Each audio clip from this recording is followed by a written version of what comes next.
नमस्कार साथियों, मैं मनीष भारती संस्कृति आईएएस प्लेटफॉर्म पर आप सभी का स्वागत करता हूं।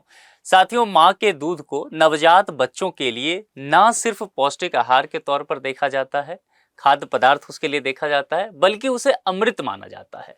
नवजात शिशु यदि मां के दूध का सेवन करते हैं तो एंटीबॉडी उनमें क्रिएट होता है, इम्यून फैक्टर्स क्रिएट होता है, विभिन्न तरह के संक्रमण से वे बचते हैं, निमोनिया और दस्त जैसे जो परेशानी हो सकता है उससे भी वो बचते हैं। अगर विटामिन की बात करें तो माँ के दूध में सबसे ज़्यादा विटामिन पाया जाता है, विटामिन ए या फिर विटामिन के, विटामिन डी या फिर विटामिन बी का भी यह एक कह सकते हैं कि बढ़िया स्रोत माना जाता है। और ऐसे बच्चे जो कि समय से पूर्व जिनका जन्म हो गया हो, जैसे हम जानते हैं कि बच्चे का जन्म 9 महीना के आसपास में होता है, लेकिन अगर कोई बच्चा 7 महीना में ही जन्म ले लिया हो, 8 महीने में ही जन्म ले लिया हो, तो ऐसे बच्चे जो समय से पूर्व जन्म ले लिया हो और जिसका वजन कम हो, कमजोर हो, ऐसे बच्चों के लिए तो माँ का दूध और भी ज्यादा जरूरी हो जाता है। लेकिन अब क्या हो जब माँ के दूध का व्यवसायीकरण हो जाए। अब आप कह रहे होंगे ये क्या कह रहे हैं, इसका तात्पर्य समझ में नहीं आया। मतलब देखिए, माँ के दूध को यदि बाजार में बेचा जाने लगे और इसमें कुछ कंपनियां शामिल हो जाए और गलत ढंग से भारत सरकार के जो विभाग है उससे लाइसेंस भी ले ले। जी हाँ, ये मामला जो है अभी अभी सामने आया है और इस पर जो है सभी का ध्यान अब गया है कि ये चीज़ें जो है लंबे समय से चला आ रहा है। यहाँ अगर आप देखेंगे तो आपके लिए समर सेल है संस्कृति आईएएस के तरफ से, और ये समर सेल जो है 1 से 5 जून तक वैलिड रहने वाला है। 50 से 75% तक का विभिन्न कोर्सेज पर ऑफ मिलने वाला है। यूपीएससी और पीसीएस के विभिन्न कोर्स हैं, एनसीईआरटी के कोर्स भी इसमें शामिल हैं, और ये सभी online, live, pen drive, test series पर भी मिल जाएगा और डीएलपी कोर्सेज पर भी ये आपके लिए उपलब्ध रहेगा। यहाँ पर अगर आप देखें न्यूज़पेपर की कटिंग पर, तो जिस तरह से ये चीज़ें अब प्रमुखता से छाई हुई है अखबार में, और food safety standards authority of India ने अब इस पर एक्शन ले लिया है और इस पर कार्रवाई करने की बात की गई है। तो यहाँ पर अगर देखेंगे तो माँ के दूध को डब्बे में बंद करके, फ्रीज में रख करके, फिर उसे सुखा करके और रेडी टू यूज प्रोडक्ट के रूप में उसे इस्तेमाल किया जा रहा है, बाजार में बेचा जा रहा है। इसकी प्राइस की अगर मैं बात करूं तो आप अंदाजा भी नहीं लगा पाएंगे कि यह कितना महंगा मिलता है। इसमें 2 तरह की कंपनियों को सबसे पहले हम देख लेते हैं। अगर भारतीय कंपनियां हैं और भारतीय कंपनियां मदर मिल्क को अगर बाजार में बेच रही है तो 4500 रुपया तक ले रही है, और ये 4500 रुपया कितने के लिए, तो तकरीबन 300 ml के लिए। ये भारतीय कंपनियां हैं। यहीं पर अगर हम विदेशी कंपनियों की बात करें तो विदेशी कंपनियां का जो मदर्स मिल्क हो रहा है ये और ज़्यादा महंगा हो रहा है, और ये तकरीबन आपको लगभग यही 4500 से 5000 के बीच में मिल रहा है, और ये केवल 50 ml के लिए, तो ये और ज़्यादा महंगा हो जाता है। और ये चीज़ें जो है लगातार बढ़ती जा रही है, बाजार में देखा जा रहा है कि इस तरह के जो है चीज़ें वह लगातार पांव पसार रहा है। इसको देखते हुए अगर आप यहाँ पर देखेंगे, समाचार एजेंसी एएनआई के तरफ से एक ट्वीट भी किया गया है, और ये food safety standard authority of India के द्वारा ये सारी चीज़ें बताई गई है कि ह्यूमन मिल्क और मदर्स मिल्क को लेकर के कि आप इसको बेच नहीं सकते हैं, इसको खरीद नहीं सकते हैं, बल्कि इसको परोपकार के तौर पर इस्तेमाल करने की बात की गई थी। यदि इस तरह की कुछ बातें की जाती है तो इसको लेकर के पूरी तरह से एक गाइडलाइंस जारी कर दिया गया है हाल ही में, और ये गाइडलाइंस जारी करते हुए कहा गया है कि कारोबार नहीं किया जाएगा। खाद्य सुरक्षा और मानक कानून 2006 का हवाला देते हुए कहा गया है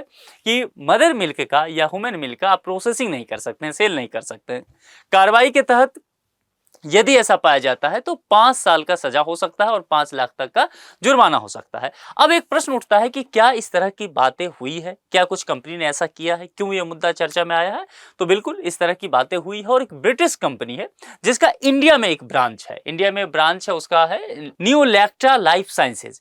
तो न्यूलेक्टा लाइफ साइंसेज जो लाइसेंस ले रही थी उसके इंडियन ब्रांच के लिए, वह आयुर्वेद की आड़ में ले रही थी, और ये आयुष मंत्रालय से, मतलब स्वास्थ्य मंत्रालय से यहाँ नहीं लिया जा रहा है लाइसेंस। आप इस बात को समझने की कोशिश कीजिए, आयुष मंत्रालय के तहत आयुर्वेद की आड़ में ये सब किया जा रहा है, और मानव का दूध या माँ का दूध जो है लाइसेंस लेकर के डेयरी के नाम पर इसे फिर बेचा जा रहा है बाजार में। इसके लाइसेंस को अभी अभी क्या है, आयुष मंत्रालय ने रद्द कर दिया है।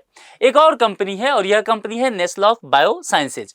यह कंपनी जो है एक हैप्पीनेस नाम से एक प्रोडक्ट मार्केट में बेचती है। आप जा करके अगर देखेंगे गूगल पे या ई कॉमर्स जो कंपनियां हैं उसके वेबसाइट पर भी आपको ये दिख जाएगा। तो हैप्पीनेस जो एक प्रोडक्ट है वह दरअसल क्या है, मदर मिल्क है। उसे फ्रिज में रखा जाता है, सुखाया जाता है और फिर रेडी टू यूज के लिए उसे तैयार कर दिया जाता है। इसने भी लाइसेंस लिया था और लाइसेंस जो लेती है इस तरह की कंपनियां वह यह कह करके कि हम यह डेयरी उत्पाद के लिए ले रहे हैं, लेकिन फिर इस तरह का काम शुरू हो जाता है कि मानव दूध को वो बेचने लग जाते हैं। तो इसको लेकर के यहाँ स्वास्थ्य मंत्रालय ने एक्शन लिया है और स्वास्थ्य मंत्रालय ने इसके लाइसेंस को कैंसिल किया है। तो इसी चीज को देखते हुए ये गाइडलाइंस जारी किया गया था।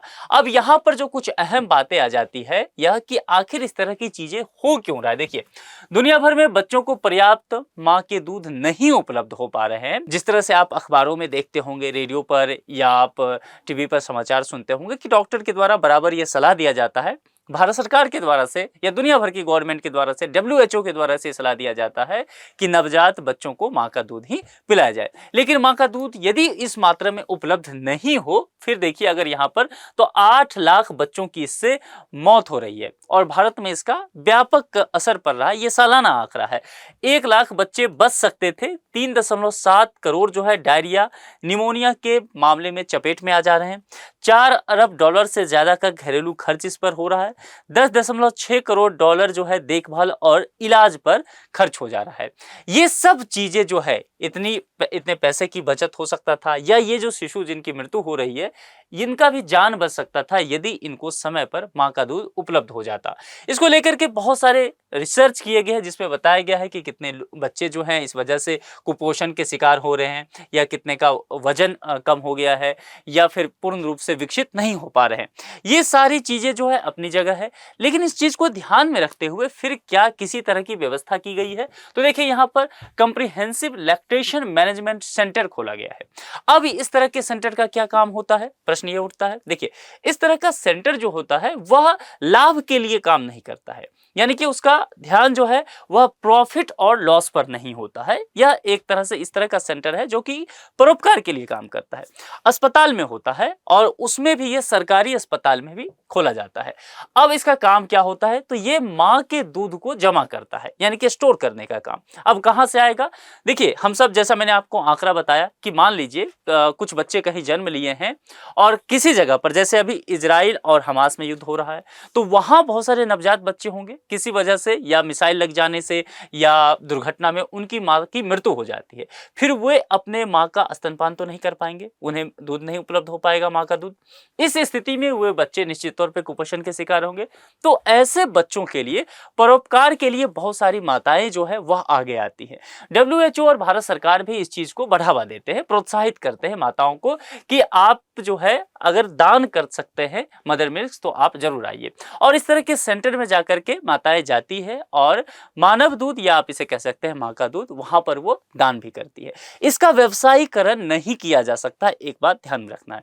फिर इसका इस्तेमाल कैसे होगा, तो ये अस्पताल जो है, यहाँ जो बच्चे होंगे उनको ही ये दिया जा सकता है। एक बात यहाँ पर समझ में आ गया। और यहाँ पर एक बात समझिए कि आप इसे एक तरह से मिल्क बैंक के तौर पर कह सकते हैं। जैसे कि बैंक का काम क्या होता है, वित्तीय काम को वह सुचारू रूप से चलाने का काम करता है। इसी तरह से एक वर्ड आया ब्लड बैंक को लेकर के, तो आप इसे मिल्क बैंक का नाम दे सकते हैं, अगर आप इसे बोलचाल की भाषा में यदि आप कहना चाहें तो। भारत को लेकर के अगर बात करेंगे तो मुंबई में इस तरह का पहला जो है एक तरह से कह सकते हैं कि ब्रांच खोला गया था सायन अस्पताल में, और यह 1989 में हुआ था। तब से इसे सुचारू रूप से चलाया जा रहा है। अगर मैं बात करूं तो हर साल तकरीबन 3000 से 5000 माताएं ऐसी होती है जो कि परोपकार के तौर पर मदर मिल्क यहां पर डोनेट करने आती है। और देश भर की अगर बात करें तो 800 से 1200 लीटर दूध जो है वह दान में प्राप्त हो जाता है।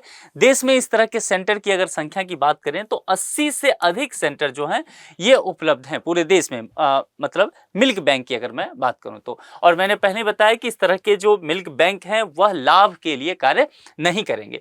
तो यहाँ पर ये सारी बातें जो अब ये स्पष्ट हो गया है और इसको लेकर के लंबे समय से मांग किया जा रहा है कि इसके लिए ठोस कानून लाया जाए।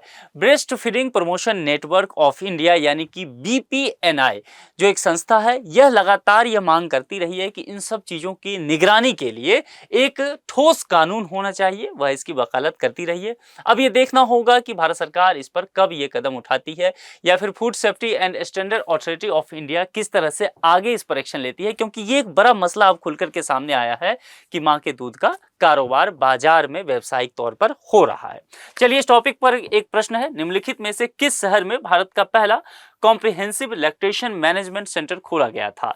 दिल्ली, जयपुर, मुंबई और पटना। हमने चर्चा किया है, आपको जो भी विकल्प सही लगता है उस विकल्प का चयन करके आप कमेंट बॉक्स में जरूर लिखिए। आप इस मुद्दे पर क्या सोचते हैं कि मां का दूध जो है वह नवजात बच्चों के लिए था और वह निश्चित तौर से परोपकार की भावना के लिए दिया जाने वाला था, लेकिन जिस तरह से ये कंपनियां जो हैं खुले तौर पर और छुपा करके लाइसेंस लेकर के इसका कारोबार कर रही है, इसका क्या नैतिक पहलू हो सकता है? आप अपने विचार कमेंट बॉक्स में जरूर लिखिए।